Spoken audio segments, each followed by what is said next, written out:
Messieurs, bonsoir et merci de préférer la télévision nationale. Voici le sommaire de cette édition.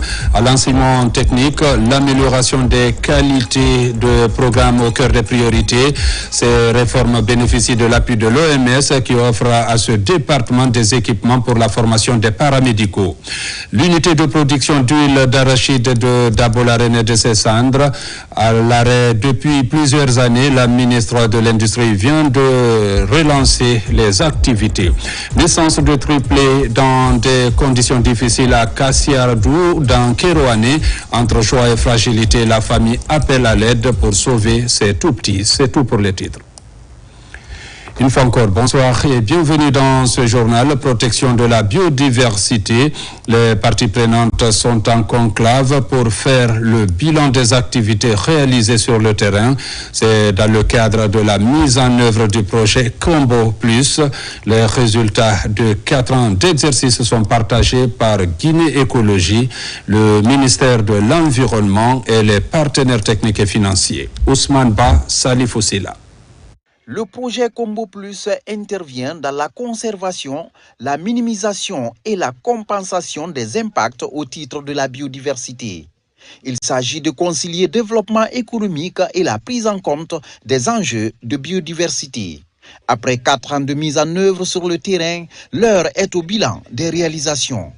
Les parties prenantes échangent pour partager les résultats obtenus et définir les perspectives en vue de la pérennisation des acquis. Aujourd'hui, à cette clôture, nous allons présenter tous les livrables qui ont été développés dans ce sens, qui sont résumés sur des projets qui établissent effectivement ce qui a été réalisé, mais aussi des guides qui ont été produits, des guides qui vont permettre d'établir une démarche méthodologique sur, par exemple, l'application de la compensation, sur les espèces menacées, mais également sur les types de modèles de compensation qu'il faut pouvoir faire et les métriques pour pouvoir évaluer les projets de compensation. Des résultats obtenus grâce à une collaboration entre l'équipe de Combo Plus, l'ONG Guinée Écologie, les partenaires techniques et financiers et le ministère de l'Environnement et du Développement durable. Les résultats qui sont déroulés aujourd'hui ont été obtenus sous le leadership de l'Agence guinéenne d'évaluation environnementale. C'est-à-dire que ce sont des résultats portés par l'AGE et donc déjà appropriés. Et l'AGE s'apprête justement à voir dans quelle mesure ces résultats peuvent être déployés pour renforcer son arsenal réglementaire, notamment en ce qui concerne la prise en compte de la biodiversité. Ces acteurs s'engagent à œuvrer de manière à ce que cette politique soit intégrée dans tous les départements ministériels. Objectif, engager une synergie pour faire de la conservation de la biodiversité l'affaire de tous. Dans l'actualité encore, l'OMS apporte son soutien aux réformes entreprises par le ministère de l'Enseignement technique. L'institution vient d'offrir à ce département des équipements pour la formation des sages-femmes et infirmiers. Plus de détails dans ce reportage de Thiernos Mandialo. Destinés principalement à l'École nationale de santé de Kindia, ces équipements concrétisent la nouvelle ambition de moderniser la formation dans les écoles de santé, des écoles intégrées au programme Simandou Academy. En appuyant ces établissements, l'Organisation mondiale de la santé réitère ainsi sa volonté d'accompagner la Guinée à bâtir un système de santé plus solide en misant davantage sur la formation à la base dans les écoles de santé.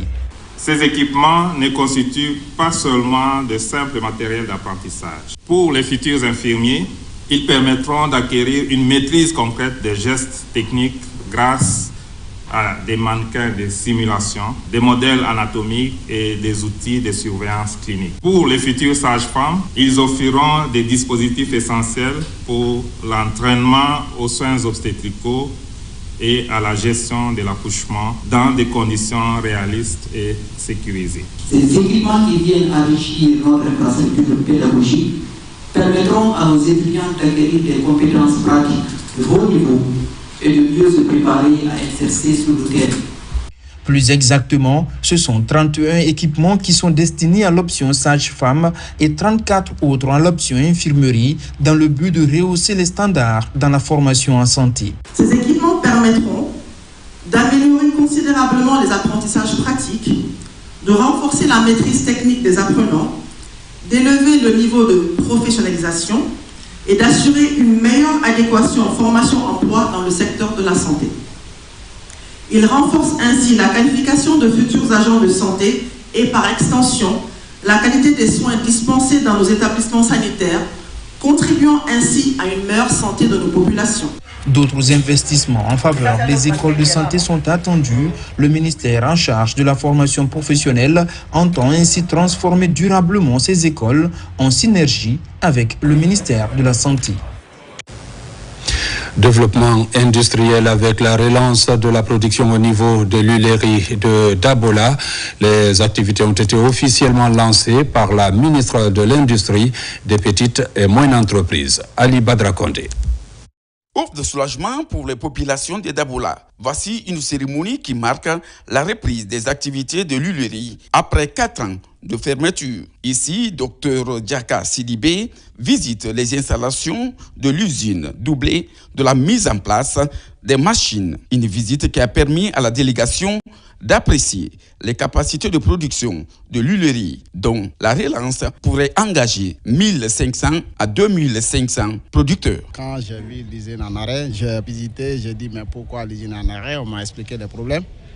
Alors il était question vraiment d'élaborer un business plan pour voir la faisabilité de relance de l'usine de Dabola. Après l'étude, j'ai vu que vraiment c'est quelque chose qui est possible. En tant que fils de Dabola, je me suis directement engagé pour relancer l'huilerie de Dabola. La reprise des activités de l'huilerie est saluée par plus d'un habitant de Dabola. Chacun est enthousiaste à l'idée que l'usine représente une opportunité majeure de création d'emplois et de redynamiser l'économie locale. Et vous n'êtes pas sans savoir que l'huilerie de Dabola occupe une place dans l'industrialisation de la Guinée depuis les premières heures de l'indépendance. Et cette usine est à l'arrêt il y a de cela 4 ans. Mais à l'arrivée de M. le Président, il a instruit le ministère de l'Industrie et des PME de relancer toutes les unités industrielles. La mise en service de l'huilerie de Dabola s'inscrit parmi les pôles émergents de la transformation agro-industrielle en Guinée voulue par le CNRD. Un pas de plus vers une industrialisation durable et inclusive. Après l'évaluation de base sur l'amélioration de la qualité de services de prévention et de prise en charge de la transmission du VIH et de l'hépatite de la mère à l'enfant, les centres médicaux communaux de Ratoma et de Somfonia se distinguent. Les 2 centres de santé reçoivent des étoiles d'or en guise de récompense et de reconnaissance nationale. L'événement est organisé par l'ONG JH Piego. Reportage Fatoumata Batouli Diallo. C'est un jour particulier pour les centres médicaux communaux de Ratoma et de Somfonia.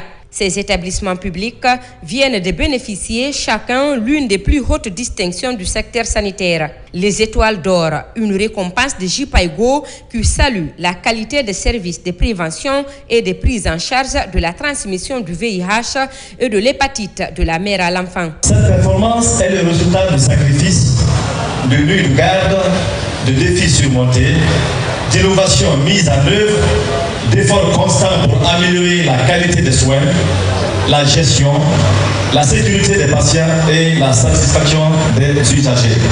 L'octroi de ces étoiles n'est que le début d'un long processus, car la présence de l'étoile ne signifie que des services de qualité sont offerts dans la structure en comparaison à d'autres structures. Il revient donc à noter qu'il sera procédé des évaluations annuelles des sites performants. Cette distinction prestigieuse confirme le rôle fondamental de ces structures médicales dans l'accès aux soins pour tous.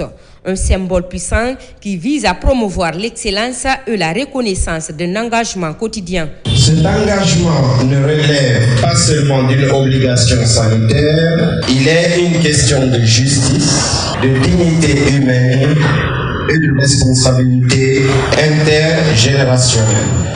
je voudrais adresser mes félicitations et remerciements aux organisateurs de l'ONG JEPAIGO à accompagner l'État dans sa vision et sa mission de renforcement du système de santé. À travers cette initiative, l'ONG JEPAIGO compte créer l'émulation entre les structures sanitaires du pays pour garantir un accès aux soins de qualité et renforcer la confiance des habitants envers les services publics de santé. Dans le domaine agricole, la coopération avec l'Italie se diversifie. Après l'appui aux filières café et cacao en Guinée forestière, les partenaires italiens tournent le regard vers le maraîchage. D'une enveloppe de 5 millions d'euros, le projet agricole Guinée-Italie va s'appesantir sur l'aménagement des périmètres maraîchers et le renforcement de capacités des groupements féminins de la savane et du Grand Conakry. Entre autres bénéficiaires, les femmes agricultrices évoluant autour du lac de Sonfonia. Reportage Fodé Camara. Entre la Guinée et l'Italie, l'axe de coopération bilatérale pour le développement rural se redynamise avec le lancement officiel du projet agricole Guinée-Italie. Un projet d'une enveloppe de 5 millions d'euros financé par les gouvernements guinéens et italiens. Nos attentes, c'est bien sûr que ce soit un projet qui puisse très vite changer concrètement les vies des personnes sur le terrain, qui puisse être un succès de la collaboration bilatérale entre nous et que puisse amener à une deuxième phase dans le futur. Et donc on va commencer par ici, par la grande banlieue de Conakry. On a choisi les femmes de Sonfonia qui ont fait leur preuve, qui alimentent Conakry en légumes et fruits, et certaines femmes de la Haute-Guinée qui se sont aussi lancées dans le maraîchage. Donc ce sont des actions concrètes qui font leur impact direct sur ces populations en termes de revenus et en termes d'autosuffisance alimentaire. Pour moderniser les pratiques culturelles et promouvoir des filières porteuses, plus de 6 000 producteurs vont bénéficier de renforcement de capacité. 300 hectares de périmètres maraîchers seront aussi aménagés par le projet agricole Guinée-Italie. Nous avons mené l'étude diagnostique, à savoir l'identification des bénéficiaires dans les deux zones, et nous avons engagé l'étude APD pour voir réellement quels sont les travaux qu'il faut faire sur les sites identifiés, quelles sont les natures d'appui qu'il faut apporter au groupement maraîcher identifié. Et nous savons qu'avec le démarrage effectif à travers ces lancements, nous n'avons pas de blocus par rapport à la mise en œuvre des activités sur le terrain. Dans le volet insertion socio-professionnelle, le projet Pagita prévoit le financement des initiatives entrepreneuriales portées par les jeunes et les femmes. L'enjeu est d'améliorer la résilience des familles vulnérables. L'autonomisation des femmes, le concept se concrétise aussi peu à peu du côté de Bokeh. Récemment, des groupements de femmes évoluant dans des activités agricoles ont reçu des matériels de transformation agroalimentaire. C'est un geste de l'ONG CECI, entendez Centre d'études et de coopération internationale. Le point avec Younoussa Tawel Kamara. Au total, 23 groupements d'intérêt économique évoluant dans les activités agricoles bénéficient de ce matériel de transformation agroalimentaire offert par l'ONG Centre d'études et de coopération internationale Guinée-CECI. Il s'agit des organisations paysannes des préfectures de Bokeh, Gawal et Télimélé.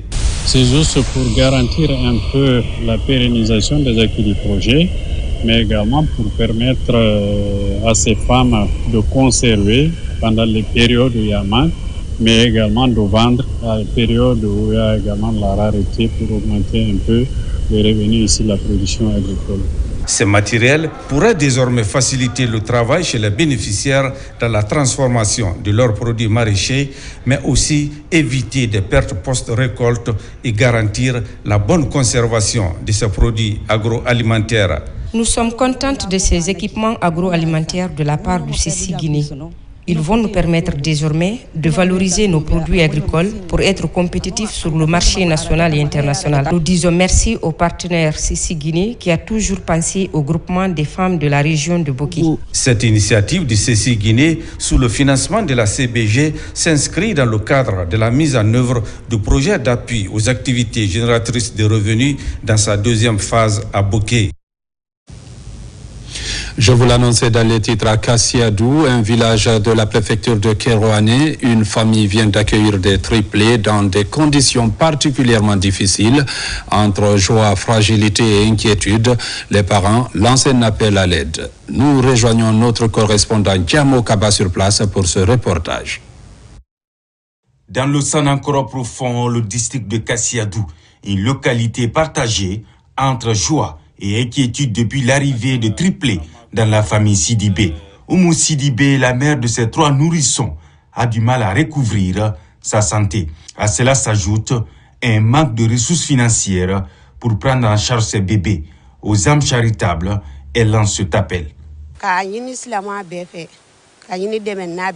Depuis l'accouchement, je ne parviens pas à recevoir normalement des soins par manque de moyens. Le même appel s'adresse à toute personne de bonne volonté pour nous aider en ce temps difficile. Chaque geste de générosité compte énormément pour moi et mes bébés. Loin du village et de sa famille, le papa réside actuellement à Sigiri, à la recherche du bonheur. Ces maigres revenus issus de la conduite de taxi-moto ne comblent pas les besoins des nouveau-nés. La situation ne laisse personne indifférent ici à Kassiadou.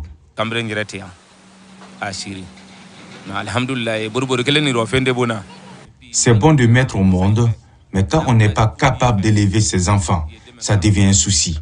Au nom du village, nous demandons à tous d'assister cette famille.